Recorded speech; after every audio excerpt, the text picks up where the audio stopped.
السلام علیکم بچوں، کیسے ہو آپ لوگ؟ امید ہے آپ لوگ خیریت سے ہوگے۔ آج ہم ہماری درسی کتاب کا سبق نمبر 2 پڑھیں گے، علم کا شوق، جو صفحہ نمبر 4 پر موجود ہے۔ عبدالسلام قدوائی ان کے مصنف کا نام ہے۔ پہلی بات، آج ہمارے سامنے علم کے خزانے کھلے ہوئے ہیں۔ کتابوں سے لے کر انٹرنیٹ تک سارے ذرائع علم بانٹتے ہیں۔ پہلے زمانے میں لوگ علم حاصل کرنے کے لیے دور دراز علاقوں اور ملکوں کا سفر کیا کرتے تھے۔ اس سبق میں عربی، فارسی اور سنسکرت کے ایسے ہی ایک مشہور عالم ابو ریحان البیرونی کے حالات بیان کیے گئے ہیں، جو علم کے شوق میں بھارت آئے اور یہاں کافی عرصہ گزارا۔ جیسے کہ بچوں آپ جانتے ہو کہ ہمارے پاس اگر کسی چیز کی معلومات حاصل کرنی ہے تو ہمارے پاس بہت سے ذرائع موجود ہے، انٹرنیٹ وغیرہ، لیکن پرانے زمانے میں لوگوں کو علم حاصل کرنے کے لیے علم کی تلاش میں دور دراز کے علاقوں اور ملکوں کا سفر کرنا پڑتا تھا۔ ایسے ہی ایک مشہور عالم کا یہاں پہ ذکر کیا گیا ہے، ابو ریحان البیرونی، جو عربی اور فارسی کے عالم تھے۔ وہ ہندوستان آئے تھے اور انہوں نے یہاں کافی عرصہ گزارا تھا۔ جان پہچان، عبدالسلام قدوائی 1907 میں رائے بریلی کے قصبے وچھوڑا میں پیدا ہوئے۔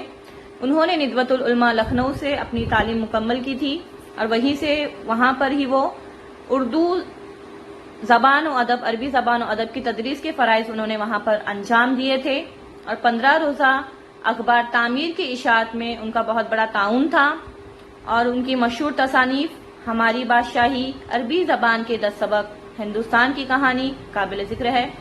اور 1979 میں ان کا انتقال ہوا۔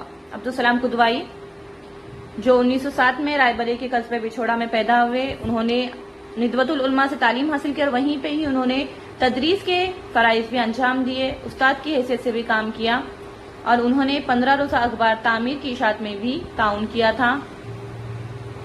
تعمیر 15 روزہ اخبار تھا، اس کے پبلیکیشن میں بھی عبدالسلام قدوائی کا اہم رول تھا۔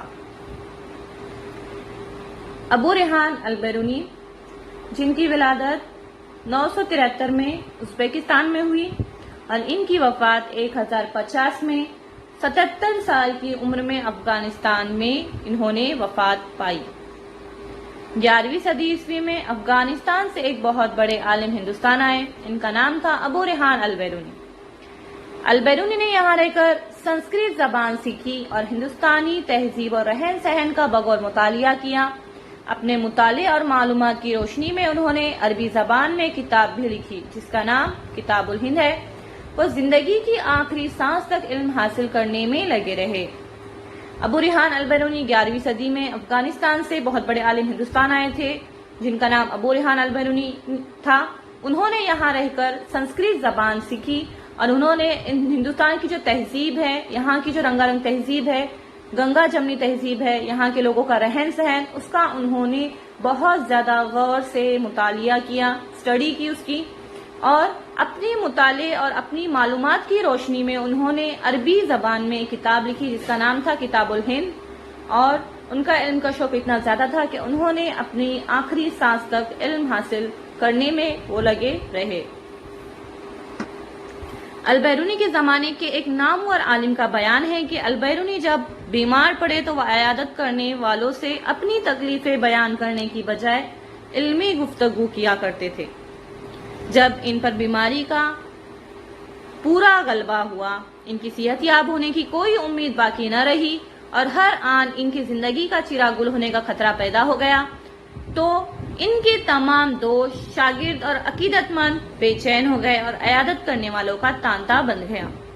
البیرونی ایک نامور عالم تھے، جب وہ بیمار پڑے تو ان سے عیادت کرنے والے ان کے پاس جو ملنے کے لیے انہیں آتے تھے تو وہ ان سے اپنی بیماری کی تکلیف بیان کرنے کی بجائے وہ ان سے علمی گفتگو کیا کرتے تھے، اور جب ان کی بیماری بہت زیادہ بڑھ گئی اور ان کی صحت یاب ہونے کی، ان کی جو زندگی واپس صحت یاب ہونے کے لیے کوئی امید جب ان کی باقی نہ رہی، تو ہر آن ان کی زندگی کا چراغ گل ہونے کا خطرہ پیدا ہو گیا کہ کبھی بھی وہ انتقال کر سکتے ہیں۔ تب ان کے تمام دوست اور شاگرد عقیدت مند جو ان سے عقیدت رکھتے تھے وہ انہیں ملنے آنے لگے اور بے چین ہو گئے تھے، اور عیادت کرنے والوں کا تانتا بن گیا، مطلب لگاتار آنا، بہت سے لوگ انہیں ملنے کے لیے لگاتار آیا کرتے تھے۔ البیرونی کے زمانے کے جب نامور عالم نے سنا، جب میں نے سنا کہ ان کی حالت نازک ہے تو میں بھی عیادت کے لیے گیا۔ البیرونی کے زمانے کے نامور عالم نے جب سنا کہ ان کی حالت نازک ہے تو وہ بھی ان کے لیے ان کے پاس عیادت کے لیے گئے۔ دیکھا تو ہوش اڑ گئے۔ علم و تحقیق کا یہ پتلا زندگی اور موت کی کشمکش میں مبتلا تھا۔ ہر لمحہ سانس رک جانے کا ڈر تھا، لیکن مجھے دیکھ کر وہ اپنی بیماری بھول گئے اور سخت کمزوری کے باوجود انہوں نے ایک مشکل علمی مسئلہ حل کرنے کی خواہش ظاہر کی۔ مجھ سے کہنے لگے، اچھا ہوا آپ وقت پر آ گئے۔ میں کچھ دیر سے مشکل مسئلے کے بارے میں غور کر رہا ہوں، لیکن ابھی تک سمجھ میں نہیں آیا۔ آپ عالم ہیں، مہربانی فرما کر مسئلہ مجھے سمجھا دیجیے، آپ کا بڑا احسان ہوگا۔ جب نامور عالم البیرونی کے زمانے کے جب انہوں نے سنا کہ ان کی حالت بہت زیادہ نازک ہے تو وہ ان سے ملنے کے لیے عیادت کے لیے گئے، تو نامور عالم کی ہوش اڑ گئے دیکھ کر کہ یہ جو علم و تحقیق کا پتلا ہے یہ زندگی اور موت کی کشمکش میں مبتلا ہے اور ان کی سانس کبھی بھی رک سکتی تھی، اس کا ڈر تھا۔ لیکن نامور عالم کو دیکھ کر البیرونی اپنی بیماری کو بھول گئے اور ان سے کہنے لگے کہ اچھا ہوا آپ آ گئے، وقت پر آ گئے۔ میں ایک علمی مسئلے کے بارے میں سوچ رہا تھا، غور کر رہا تھا۔ آپ بھی عالم ہیں، آپ مجھے یہ مسئلہ سمجھا دیجئے، مجھے یہ سمجھ میں نہیں آ رہا ہے، مہربانی فرما کر آپ مجھے سمجھا دیجئے، آپ کا یہ بڑا احسان ہوگا۔ البیرونی کی یہ بات سن کر میں اچنبے میں پڑ گیا۔ اس آخری وقت میں بھی ان کا یہ شوق، میں حیرت سے ان کا منہ تکنے لگا۔ میری اس خاموشی نے انہیں پریشان کر دیا۔ کہنے لگے، آخر آپ خاموش کیوں ہیں؟ کیا یہ مسئلہ آپ کے لیے بھی مشکل ہے؟ میں نے کہا، نہیں، مسئلے کا حل میرے لیے مشکل نہیں ہے، لیکن میں حیران اس بات پر ہوں کہ آپ کی حالت، بیماری کی یہ شدت اور ایسے نازک اور مشکل وقت میں آپ ایک مسئلے کو سمجھنا چاہتے ہیں۔ اس وقت اس سے کیا حاصل؟ اب مزید علم حاصل کر کے کیا کیجیے گا؟ جب البیرونی کی یہ بات سن کر جو نامور عالم تھے وہ اچنبے میں پڑ گئے کہ یہ جو آخری وقت ہے ان کی سانس کبھی بھی رک سکتی ہے، کبھی بھی ان کا انتقال ہو سکتا ہے، اس کے باوجود بھی وہ ان کا حیرت سے منہ تکنے لگے کہ آخری وقت میں بھی علم کا اتنا شوق۔ اور جو نامور عالم کی خاموشی دیکھ کر البیرونی پریشان ہو کر ان سے کہا کہ آخر آپ خاموش کیوں ہیں؟ کہ یہ مسئلہ آپ کے لیے بھی مشکل ہے؟ تو نامور عالم نے کہا، نہیں، یہ مسئلہ میرے لیے تو مشکل نہیں ہے، لیکن میں حیران اس بات پر ہوں کہ آپ کی جو بیماری ہے اتنی شدت، نازک حالت میں ہونے کے باوجود بھی آپ علم حاصل کرنا چاہتے ہیں، اس کا کیا فائدہ ہوگا، اس کا کیا حاصل ہے؟ ایسا وہ ان سے کہتے ہیں۔ میں سمجھتا تھا میری بات سن کر البیرونی کسی مسئلے کے بارے میں سوچنا چھوڑ دیں گے، مگر وہاں تو علم کے شوق اور ہی عالم تھا۔ کہنے لگے، آپ سمجھتے ہیں کہ میرا آخری وقت آ گیا ہے اور اس موقع پر کسی نئے مسئلے کو سمجھنے کی کیا ضرورت ہے؟ لیکن میرے محترم، اگر مرنے سے پہلے میں ایک اور نیا مسئلہ جان جاؤں تو کیا مجھے خوشی نہیں ہوگی؟ مرنے سے پہلے میں آخر اس خوشی سے کیوں محروم رہوں؟